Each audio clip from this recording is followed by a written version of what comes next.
I built and sold a business to Bill Gates, so I know a thing or two about how to set up a business for acquisition. And it just is a different mindset. A lot of people make this mistake because they have this idea that somehow, if it would say on their tombstone, here lies a person that did everything themselves, that somehow is a badge of honor. The problem is there's nobody ever at your tombstone. There will be no funeral because Right. you pissed everybody off and Yeah. nobody wants to be there because you are a lone wolf and they usually die alone. The work is not fun, but the question is, do you want to be free?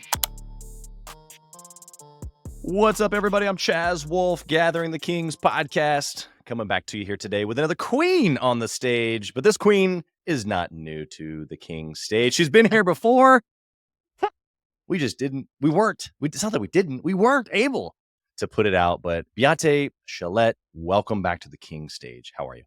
Chaz, I'm so excited to be here. And, I always look at this from the positive perspective. Apparently, we have something even bigger and more powerful to talk about Apparently. today. So let's do it. Yeah, the audience doesn't know this, but not only have we recorded once before, but we were just starting another recording and it just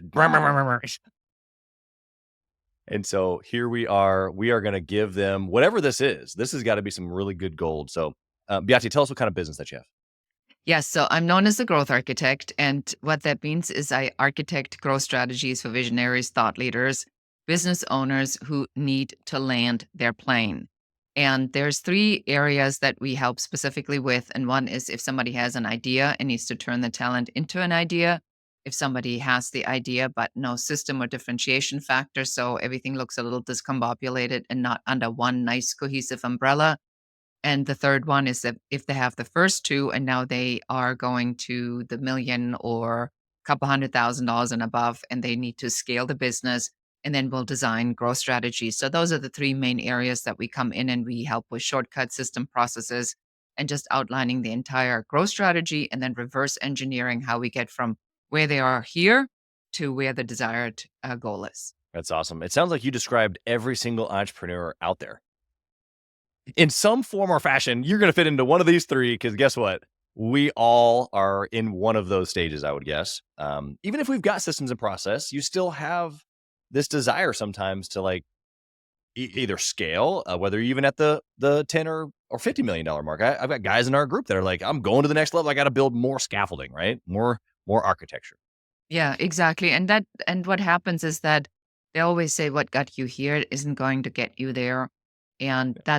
that's in essence what it is. If you want to be a $50 million company and you want to be acquired by for a ton of money by a large corporation, you're going to have to set this up very different than your $1 million operation or Right. your $500,000 operation. So there's just different measurements in different areas that you need to look into. And I built and sold a business to Bill Gates, so I know a thing or two about how to set up a business for acquisition. And it just is a different mindset because you have to learn how to take yourself out of your business, which is the exact opposite of why you get into business for. Yeah. Yeah. I was literally just talking to a guy this morning who has worked himself out of his business, Mhm. automations and people and systems. And so now he's started another business, finding himself in the same race, going like doing everything himself. And I'm like, hey, so you know how to do it. Why are you starting from the ground up again? Why not start from the top and architect what you see it as and start a different way? And he was like, huh. Never really thought about that. What would you say to that client? I would say that depends on what this looks like on the strategy overall, because sometimes you do have to be in the business a lot more in the beginning because you're figuring out the Yeah, kinks. And need to know enough that when you hire to identify if people are doing a good or a bad job. So that's right. sometimes, especially when we're in new technologies or in the SaaS world, or we are in some of these things that haven't really been done, or there's a lot of case studies out there, it does require the business owners to be more hands on for a period of time, literally only to know enough to say you suck or you're really good or oh you're better than me. So I'm not necessarily quite yet ready to judge that, but then there has to be a point. It's like, well, how far are you going to take that, and Right. when are you gonna let that go? Yeah, I think that the determining factor there, so for our audience and as well as maybe your first 2 categories that you described that you help people, is you're doing a lot yourself because you haven't thought, "Who could do this for me?" It's not that you shouldn't do it for a period of time and know how to do it. I think that Beate is actually giving you guys really great advice. But it's that for that period of time unto I've already thought that I'm gonna hire somebody for this. I'm gonna do it for 6 months or however long so that I can, put some grit to the system that I'm building. And a job description, and Yeah. know how Yeah. that fits in the overall thing, because you and I, Jazz, we do know that business owners have a tendency to create these absolutely convoluted job descriptions where you do a little bit of HR, you do a little bit of sales, you do a little bit of marketing, you do a little bit of web development, you do a little bit of this, a little bit of that, and that's kind of like just basically the business owner's skill set cloned as a really sucky Right. mini me, and that is a recipe for disaster. So Yeah. that's also the part of understanding what actually belongs in a particular category of your business and what really doesn't. Like HR does not belong in sales and marketing. Yeah. Yeah, I call them co-pilots. Like, I'm not trying to be the person, although I might need to be involved in that area, Yeah, especially at the beginning, but maybe even long term. Like, I don't see myself ever not being a co-pilot to my main marketing person. I'm gonna most likely be that creative person for a very, very long time, if not forever in my business, because that's for me, where my genius lies. And so, in other areas of the business, I can hand those things off to the co-pilot. But in some of these areas that you're talking about, maybe I need to be there for a long period of time. It kind of just depends on the strategy, as you're saying, right? true. Absolutely, absolutely true. Yeah. I like the idea of co-pilot too. And there's a really inherent danger in that, because if you teach somebody how to do your business on every level, you basically teach somebody how to run your business without you. And I would definitely not recommend that. You've seen a kind of a new, not necessarily a new twist in the marketplace, but even just from the last time we talked to now, you've started to see people wanting entrepreneurship at a different rate. Maybe saying, "Hey, I'm talented, but I don't know how or what to put it into, or what is my talent even worth?" Like some of these are the questions that you're starting to see come up quite a bit more. Tell us about what you're seeing in just the marketplace right now, and then we'll kind of break that down a little bit. Yes. So what's happened in the marketplaces, and we started seeing this, and it's kind of like a fun little trivia thing. We saw that the search term certification outperformed searches for Trump, which is just nuts, right? And Yeah, we saw this in Google Trends.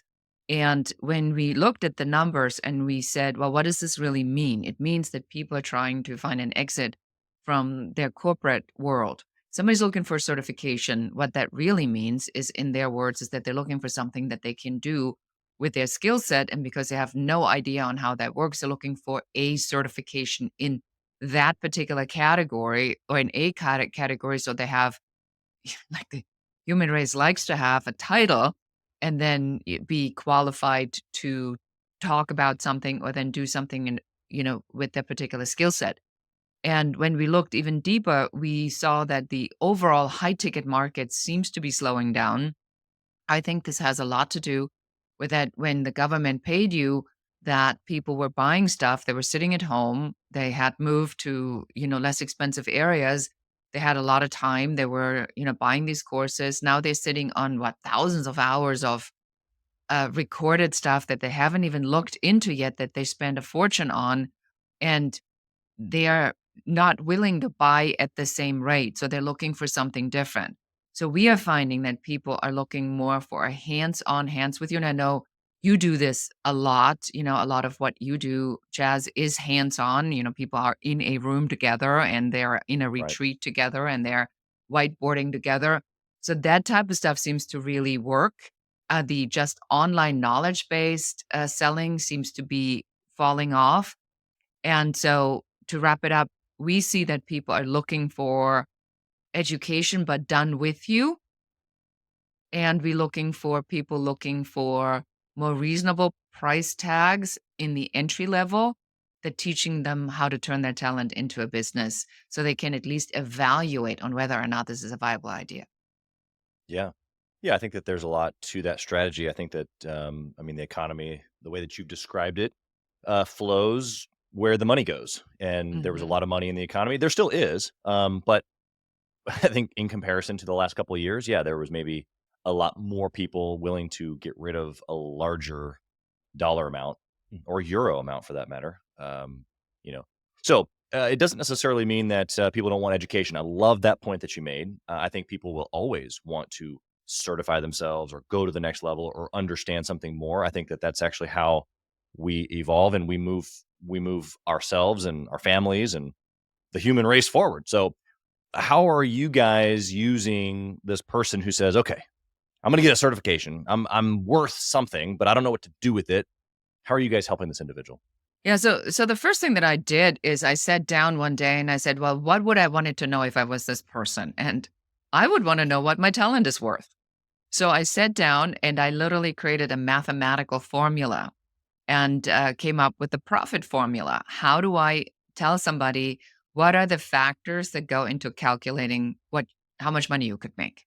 And I sat Yeah. down and it's based on expertise, on the scarcity of the skill set, the willingness of the market. So it has a bunch of different factors in it. So we created a quiz that you'll find at whatsyourtalentworth.com. It's free. It takes about um, 5 to 10 minutes because it has to go somewhere to actually do the calculations based upon your input. And when we did that, we realized that people a lot of times just don't even understand what is my earning potential? What is the Yeah. market willing to bear? Can I make money with this? So I figured we start there. And if you know you could be making, let's say, $250,000 or $1 million with your skill set, but you're making 120, well, then the next question is, what are you going to do about it? Which is a great question. And what is that gap? Because I mean, in essence, that's where the growth architect comes in. But for them as an individual, they're going, well, wait a second. I'm currently valued at this, but I seemingly have a bigger value. I don't know so much to be true or not. This quiz tells me I am. What do I do now? Yeah, and of course you would ask that exact question, the gap, right? So the gap is the $100 million question. So the gap says, if this is your earning potential, but you're only making this much, then why is that? It is because you have not tapped into the maximum of what you're capable of. So if you're at an organization in a capacity, let's just say as a SaaS programmer, but you have this idea to build this SaaS. And, with your expertise and the companies you work with, it shows up that your value is, let's say, $1 million or $750,000, and you're making, let's say, $250,000. That's a pretty big gap. But that's the value within the requirement of the time, the dollar for time model. The only way you're gonna get that amount of money is you go in the free market, be independent, a business owner, freelancer, go in the gig economy, because then that value is based upon the desirability, and the formula will tell you what the desirability of the skill is, and everybody knows that SaaS models right now are off the charts. I mean, everybody wants a SaaS model because it's a subscription model, it's ongoing revenue. I mean, everybody wants that. So Mhm. if you were to be a consultant and help people how to build these SaaS models, you probably could make a lot more money than the 250 that you're making at this one company that you're at. Except, if it's like Microsoft or or Google or one of the really big companies that will, give you the $750,000 because they do not want you to do this out there. And that does really exist. So this is an evaluation where at the end of the day, you come back down to one and one question only, and that's what is it that you want? What is it that you want? If you're okay with a 250 and it's predictable and you got your vacation and you got your 401k and you're happy with that, by all means, go do that. But if there's this like nagging suspicion of that organizations do not have your best interest in mind, and hint, they really don't care about you. They just make it sound like they care about you as long as you're performing. The minute you're not performing anymore, you're just a line item. That's it. This is not about you. And this is in the history. And if we look at what happened before COVID, everybody got laid off. Then they realized, oh, no, we do need people. Then they were hiring people. They gave you everything you wanted. The minute that COVID was weaning off, they said, just kidding. They fired everybody that was too expensive. They took away all the benefits they gave you. Then they said, we were just kidding about remote work. You have to come back to the office. I mean, it's a constant whiplash. So there's only one way for you to make these decisions. It's like, what do you want? I mean, are you okay with putting up with all of this? Or are you going to say, you know what? Enough is enough. My family comes first. My mental health comes second. And I'm going to do something that makes me happy. And then they at least have a starting point to say, I can make this much. And then the question is, how? Not what. But then the question is how. Then they come to people like you and me and they say, well, how do I do that? And that is the question we love. Yeah. Yeah. The opportunity flows at any income level there. You gave the example of, 250 and a million. It could be the same at 100 and Mhm. 500. The gap also is potentially about risk, right? So like what you mentioned it in there of like, I'm going to give up the steady paycheck and the vacation and all these things to become the entrepreneur. Most of the entrepreneurs listening right now are like, well, I already did that. I'm, I threw it all to the wind and I jumped. But there's more after that. Like you take the risk and it's almost like a perpetual risk that you're taking, but now it's like a dogfight, and maybe not in the sense of like I'm in survival. I think at the beginning it is, but I leave all the safety behind. I jump and there's a lot of good things waiting for me, but there's also a lot of like, oh, I don't know about that. And like maybe skinny moments, where you're going to have to figure some things out. Well, talk about that just phase of maybe how you help clients through that, because, okay, so you've convinced me to jump. What do I do now? The next idea after the initial jump is time or money. Are you going to put the time in to learn it? Or are you going to put the money in to have somebody teach you? Because people like you and I, we have shortcuts. And we build our businesses on giving people the shortest way to success because we've seen it, we've heard it, we we can tell you if the business model doesn't exist, it's one out of two reasons. Everybody else is an idiot or you are. Um, and so there's certain things as a cadence to building a business that just doesn't change on the steps that you take. We created the 5-star success blueprint for that so that you know exactly what are the steps that you need to take to build this business.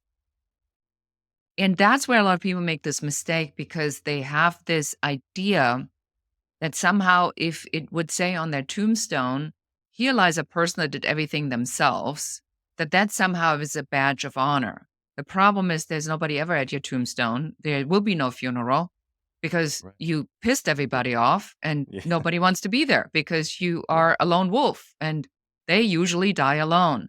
So what it says on the tombstones, here lies a beloved father, a partner, a husband, and this is the team idea. So you make this decision when you go out and you jump and say, who do I want to be?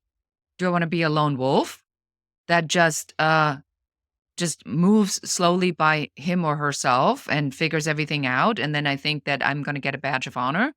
Or am I going to go out and say what I do is unique, but the process is probably not. Yeah, that's right. And so who has the process or who do I resonate with that I feel can get me there the fastest? And that's my recommendation because I see people that have this idea that they have to do it by themselves or figure it out by themselves, fail at a faster rate. We see the data on organizations like YPO, entrepreneur organizations, on all these places. We see the data that when you have a group of people that you're with, that you just achieve, and I'm sure you have the data with the Kings as well, is that there's a higher probability of success when you're around people that have a similar feel to their Yeah. desire than you do. Hey, kings and queens, Chaz Wolfe. I want to talk to you about something that's super important to me.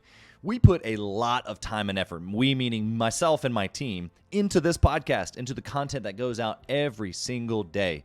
And if you have been getting any sort of value or insight from this, we want it to be able to reach other business owners too. So we would love if you would like, comment, share, leave a review, post, share again, all of the things on social media, on all the different platforms, or even on the podcast mediums of Apple and Spotify. We would love to be able to get our content into more hands, more entrepreneurs, so they can grow their business as quick as possible. Together, we are building a community of like-minded entrepreneurs who are committed to growing their businesses to new heights. So let's do this. Let's help each other. Let's help each other grow. Yeah, I'm hearing you say, once I've taken the jump, I need the blueprint. Mhm. And although my idea or I, as the entrepreneur, might be unique, the process of building a business is not unique. And I think that's the first hard, well, I mean, I guess maybe the first hard thing is to jump, but the second hard thing, which I'm hearing you say, and I agree with, is where you kind of got to get over yourself. It's like, it's like, you're not new, bro. And this is talking straight to me as the person who loves to be creative and unique and different than the market. Like everybody's going left. I'm trying to figure out how I can go right. And that's like the opposite of marketing. At least the last 10 years, it was like, no. If everybody's going left, find the people who are leading left and copy them. That was marketing for the last 10 years. I'm like, that just doesn't feel right. Like, I want to go that way. And so I think you have to get over yourself, because there is a reality that in order to build this business, you can have a unique proposition, you can have a unique brand. I can still go right, but how we go forward, left or right, is going to be the same 5 steps or whatever. And so I think that's great. The second piece there is then community. Atomic Habits talks about this, where you got to get in a circle of people like you. And even if they don't have all the components of what you want to be, like, as long as there's a couple and they're all like heading in the right direction, you're like, I now believe that I can do that because I'm around people who are already like me. And so then therefore it's a group identity as opposed to just me out here by myself. Talk to that for a half second in your experience, because it's a big part. Yeah, I mean, it all keeps coming back down to that you have to remember in the internet marketing world, when you go out and you hear the loudest, the Gary V's and the Brendon Burchards and the, Grant Cardone and whatever, and Russell Brunson's, that internet marketing is designed on a perpetual feeling of lack. So you keep buying. On whether they call it ethical persuasion, whatever they may want to call it, it works. And it works because they look at what you search for based up on your understanding of the problem. So when you want to lose weight, your understanding of the problem is that you need to lose weight. That's not the problem. The problem is you're not moving, you're not eating right, and it's your lifestyle. But you don't look for, how do I change my lifestyle? You look for, how do I lose weight? So internet marketing has figured that out. These are the best guys in the world that do that. So they look at what your selfish understanding of the problem is, which is it's never your fault. It's always somebody else's fault. And their whole marketing and advertising is designed for that. So it goes something like this. So you go, I need more leads. So now you come across somebody who says, the best way to find leads is if you speak from stage. You go, that sounds great. I love to hear myself talk. I'm a good speaker. People laugh at my jokes. Let me go out and learn how to speak. So now you learn how to speak. The next affiliate offer that comes in from this person is, when you speak from stage, shouldn't you be making an offer? And they go, oh, man, this makes perfect sense.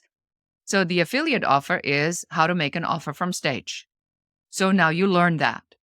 Then the next affiliate offer comes in and says, well, have you ever thought about making that offer from stage actually an online course? And you say, oh my gosh, that sounds so good.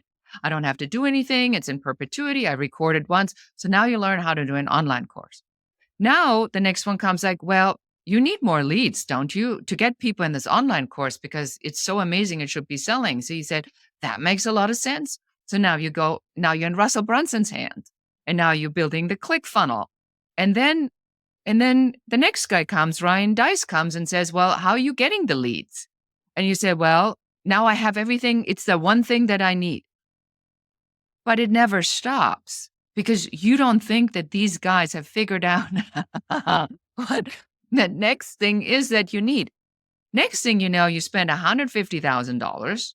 You have 10,000 hours of learning, and you still don't have a business. Yeah. So this is the way that people get caught. The better way to do it is to say, how about we build a business model first? How about we identify what this business should be? How about if we identify who I am, how my family fits in? I know you're a family man. I know this is important to you. You don't want to be on the road 200 days a year. I'm pretty sure that wouldn't go over well with your family, even though it's a viable business model. And so Yeah. people slide into these business models that burn them out because they never Yeah. thought about it on whether or not it's the right model. That's why we call ourselves growth architects, because why don't we architect the building and the size of the building and where it is and who needs to live there and how it needs to, like, what it needs to actually function? And then we look at everybody else and we say, yeah, ClickFunnels sounds like a smart thing over here.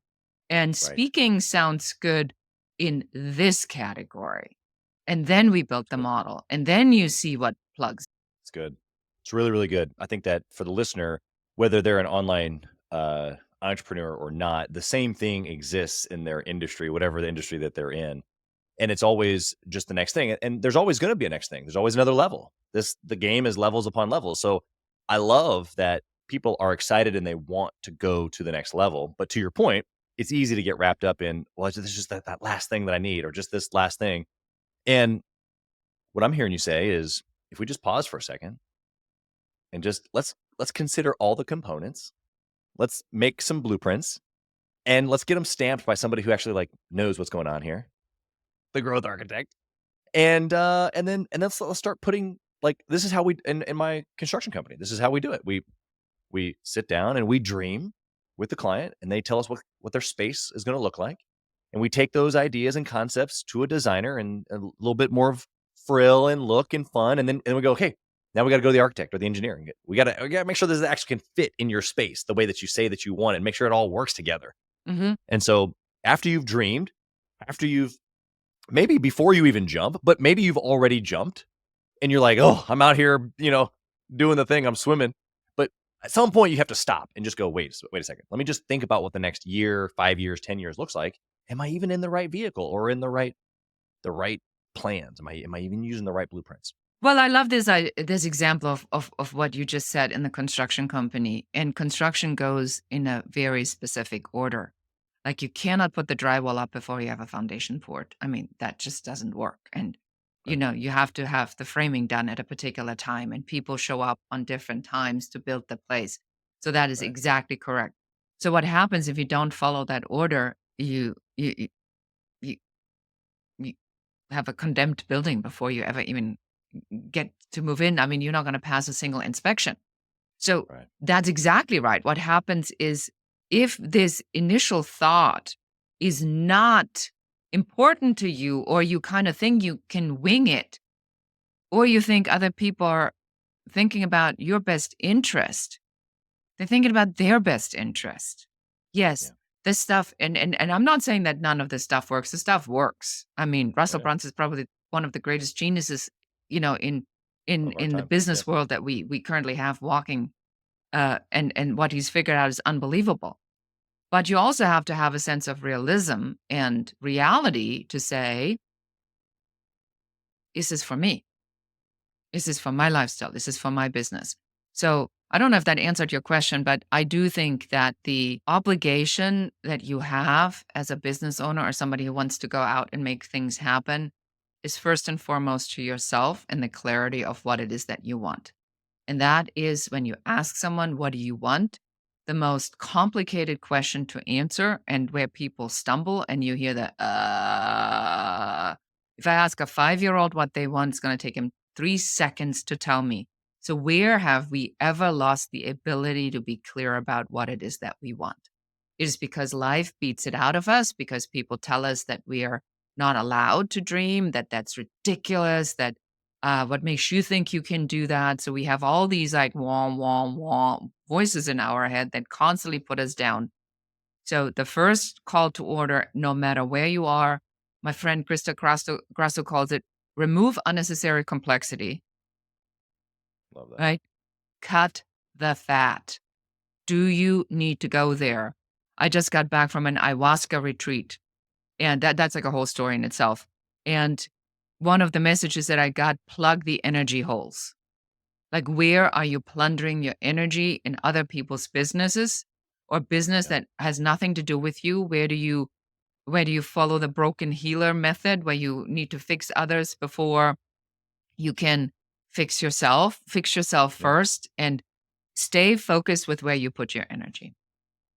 Yeah, I we should hit on that a little further because, I even have a good friend of mine. I was at lunch with him maybe a month or so ago, and I was describing a couple things going on in my world, and he was like, "Dude, you are such a minimalist. It is hilarious." And I was like, "Okay, I remember reading the book Minimalism, but I never really counted myself as a minimalist." But when I really dissect that down to what you just said is removing the complexities. Why does there need to be a complexity here? Have I already decided what type of clothes I like? Have I already decided what I like to eat for breakfast? Yes, and yes. So why am I redeciding every day or redeciding certain things? And so I don't. I just hit the repeat button as often as I possibly can. And if it's not necessarily repeating the same thing, because I'm definitely a guy that likes nuance and change, but I want to have all that stored up energy so I can use the nuance and change and things that like really, really matter or take creative juice, not what I'm going to have for breakfast. Speak a little bit more onto this because I think this is something that people overlook actually quite a bit. And actually, I think is probably something, if I look back 10, 12 years of my success, something that I didn't even know that I was doing that has really led to a lot of what I've been able to do is because when I put effort on energy on something, it's like full on 100% because I haven't wasted it. I've been very, very efficient, if that makes sense.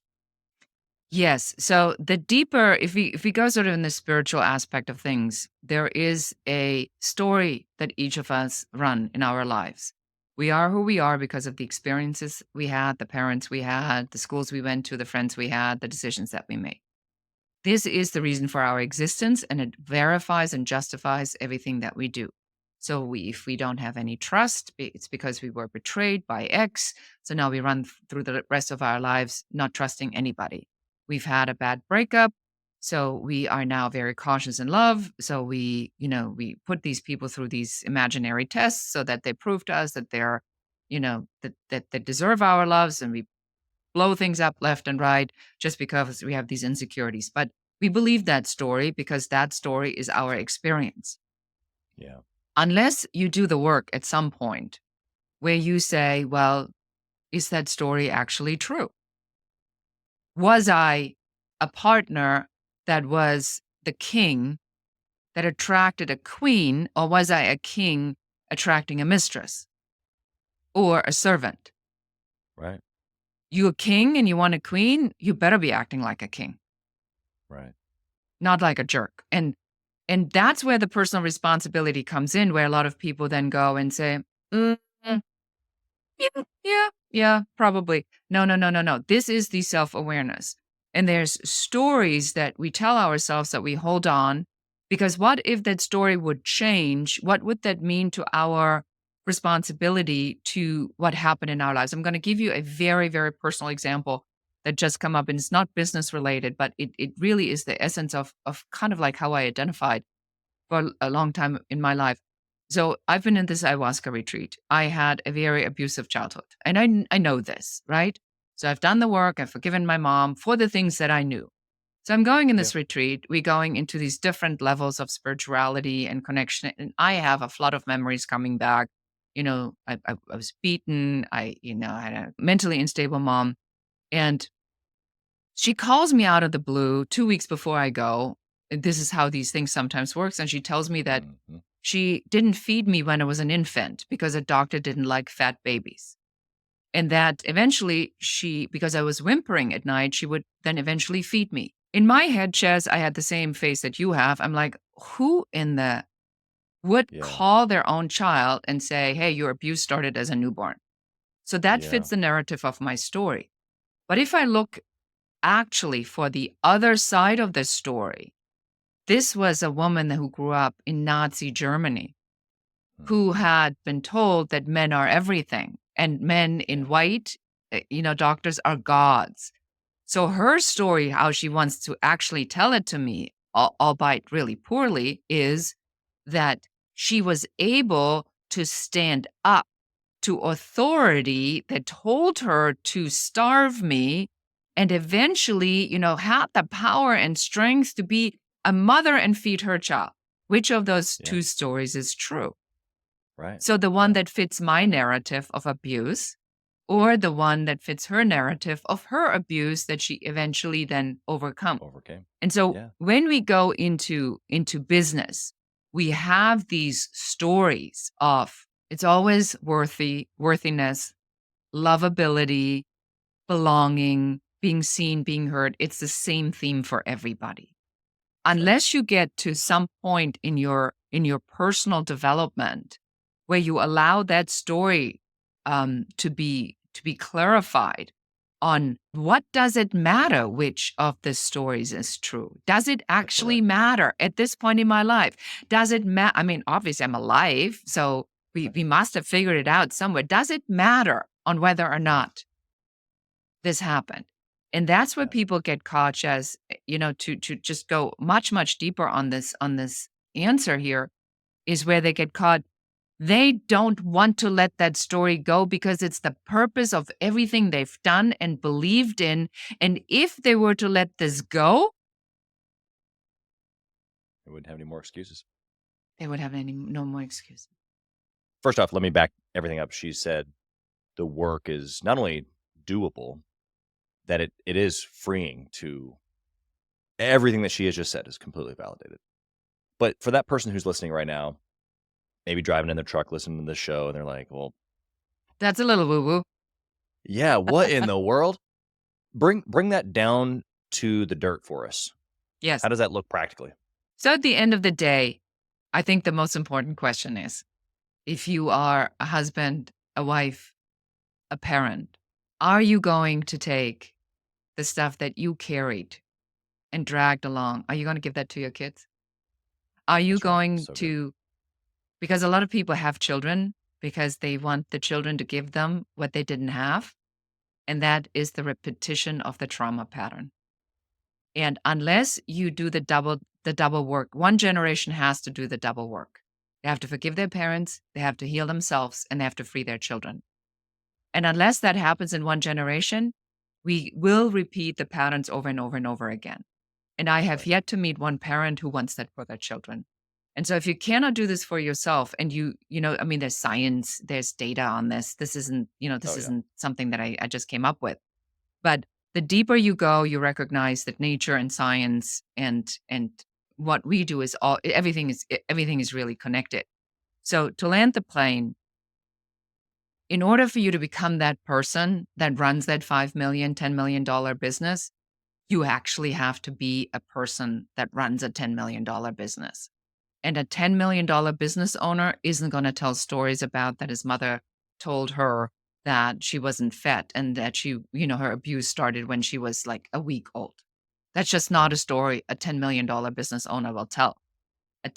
Somebody like that is like a Tony Robbins, where Tony Robbins, who was severely abused, says, Yeah. I thank my mother for everything because if it wasn't for that, I wasn't here. And so the narrative of the story is something that you must control if you want to be successful in the simplest sentence. Yeah. And I think you've obviously attached that to a size of business, but even, and you said this as well, but even if I'm going to be the father or the husband that I Mhm. want to be, um, and I can still be a husband, I can still be a father, but am I going to be the father that I'm supposed to be or that I'm called to be? And the really easy question that you've already asked, I'm gonna recite it because it's super powerful. Do I want to give this to my children? And so, anyway, your framework there of someone has to do the double work. My wife and I talk about this quite a bit, but I have never had language for it. So the double work is 100% real. And believe it or not, I actually think the awareness of a lot of people now, whatever generation that they're in, whether they're X or millennial or whatever, I think there's several people right now who are going, you know what? I recognize the double work. I recognize that I've been harmed and I can choose to continue to let that bother me. And I can then choose to pass that along, or I can stop one or both. And I think that there's just a lot of people that are in that place of I've recognized it. Maybe I don't know what to do yet, or maybe I do know what to do, but I don't know if I want to do the work. That's it. That's it. It has to be, it has to matter. Like it really, truly has to matter. We Yeah. went out to a dinner the other day, and, both my husband and I, we both went to different spiritual retreats, and then we connected afterward. And so we went to dinner with really good friends, and it was like 10 people. And we had conversations around, everyone's like, wow, you did this. How was this? And we were sharing. And then we walked out, and people said, no, I know I'm anxious and I know I have control issues, but I would not want to do that. And so you listen to people knowing, knowing, and It's crazy. making a conscious choice not to step into that to resolve it for themselves and subsequently for generations to come. That is a choice. That's a choice. And then we walked out and I said, well, we have to remember that they didn't change. We changed because we That's right. had the experience. And let me just tell you, before I went, and I knew something would be coming up because I'm not an idiot and I knew it was bad. I just didn't know how bad it was. And so for me to go in there, I was scared out of my, I mean, I was sick like a dog before. I was like, can I even fly to this place because I'm like coughing my lungs out? I mean, my subconscious threw everything it had at me to prevent me from going. Oh yeah. So the work is not fun, but the question is, do you want to be free? Yeah. Do you want to be free? Because ultimately, the the next level of your own personal evolution, self-awareness, leads to this kind of freedom. And that freedom is unbelievable. To be able to say, I am free. I've given the responsibility back. I'm giving the crap my parents did back to them. I still love them and I'm clear about that, but I don't carry that with me. I look at my children and I say, I am free, and you are free to become who you want to be. I'll give you the guidelines, the parameters, but you are free. You don't have to be me. You don't have to take over my business. You don't have to be like me. And that's the first thing I said to my daughter. I said, you're free. I release you. And she says, Mom, you okay? Don't don't release me. I said, I don't want you to give this to your daughter. My daughter just Yeah. had has a 5 months old baby. And this was all part of this. To sum this all up, it depends on how you want to live. You want to live in the confines of the stories that you tell yourself. And now that we talked about this, Chaz and I, for all your listeners, you kind of do know now what that story is, and you probably know exactly what that story is. Well, it's really hard to do X, and I'm really behind with X because when I was little and I wasn't allowed to go Mhm. X school. Yeah, go ahead. That's the story. And how much longer do you want to hold on to this, or you're going to look at this and you're going to Google, how do I become happy? How to become successful? And are you going to step into this? And when are you going to step into this? And if you're not, why? Yeah, that's a big question. I learned this phrase years ago, and it's stuck with me ever since because I think it not only it helps us be self-aware, but it helps me understand why other people haven't done the things that you're saying. And it's because people do what they want to do. Mhm. Your friends that you ate with that night don't want to change. They don't want to do the work bad enough to change. They say, well, it'd be nice to be free. The listener right now may be thinking, oh, well, that sure would be nice not to have to carry that weight from my dad or whatever. But they don't want it bad enough. People do what they want to do. If they wanted to do it, they would do it. And that goes for every single category of our life. And I think that we both know that. I'm trying to pass that on to the listener right now because it really is real. If you are saying that you want something, but you're not doing it, it's not a matter. It's not why. It's you don't want it bad enough. Okay. It's not deep enough. The burn doesn't burn you hard enough or hot enough. And so uh, I think that you've given not only just the woo factor, which I love, and I'm glad that we both can laugh about Can that. woo, But we can woo together. we can woo together, yes. But you've also made it super practical or scientific rather, where it's like, look, here we got to take some practical steps here to release some things that have been given to us, and it's our choice. Mhm, And then on top of that, we can now do the work for future generations. And mhm. I think for anybody who's listening right now that says legacy is a thing to them, and a lot of times, legacy is equated to money. But for me, for you, for some of the people that are listening right now, we're like, no, no, no, it's not just about money. It's about freedom right here. Not just mentally, but yes, with money, but yes, with knowledge, all of it. You have to do this work to have real legacy. So I'm just encouraging the listener not only to do the work, but reach out to someone like Beyonce who can lead you through that. She's got guidelines. She's got the principles. Yeah. So on that note, tell us how we can find you because you've given so many practical things, whether I'm a business owner and I need to, or I'm thinking about becoming a business owner and I want to learn how much my talent is worth and start my own business, or I have made the jump and I just need some structure to this thing. I need some architectural plans, or maybe I'm already doing well in business and I want to scale, or shoot, maybe I just need to do the deep work. Where can we find you? Yeah, so you can find me all over the internet and on the Beate Chelette, the Growth Architect. But specifically, I really invite you to go to whatsyourtalentworth.com and take the quiz, whatsyourtalentworth.com, and it'll be in the show notes. And just take the quiz. It takes a couple minutes. And then once you have that number, do some thinking on what are you going to do about this. And we, as I said, we help with 3 different categories. If you've heard something on this podcast where you say she's woo woo, nuts enough, or amazing enough for you to want to talk to me, either way is fine by me. I have no judgment. Go to uncoverysession.com, schedule your 15-minute uncovery session. Make sure you mention the podcast, Gathering the Kings, to make sure that you get priority treatment. And while we're at it, I really, really ask you all, go wherever you pick up this podcast and give Chaz a 5-star review. And I want you to make a comment. And here's why this matters. AI is taken over everything, and including building the algorithms. So even if you just go in and you put a little purple heart or a green heart, signalizing that this was amazing, powerful, you listen to the entire episode, it signals engagement to the AI. And that tells everybody that this is a valuable content that needs to be put out in front of more people. This is a labor of love, and Jazz is amazing at this. So please return the favor. Yeah, appreciate that. And obviously, we want we want this episode to get to as many people as possible because the things that you've given them equal real freedom, and I believe that. Mhm. I wouldn't post it otherwise. So, Beate, thank you so much for being here, and we just so appreciate you doing this again.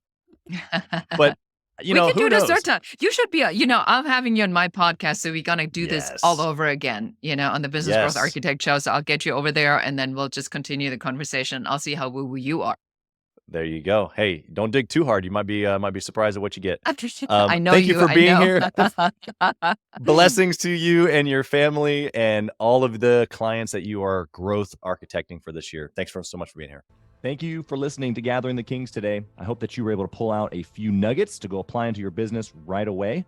More importantly, though, I hope that you're realizing that it takes more to be successful than just being by yourself, doing it all on your own, carrying the weight all by yourself.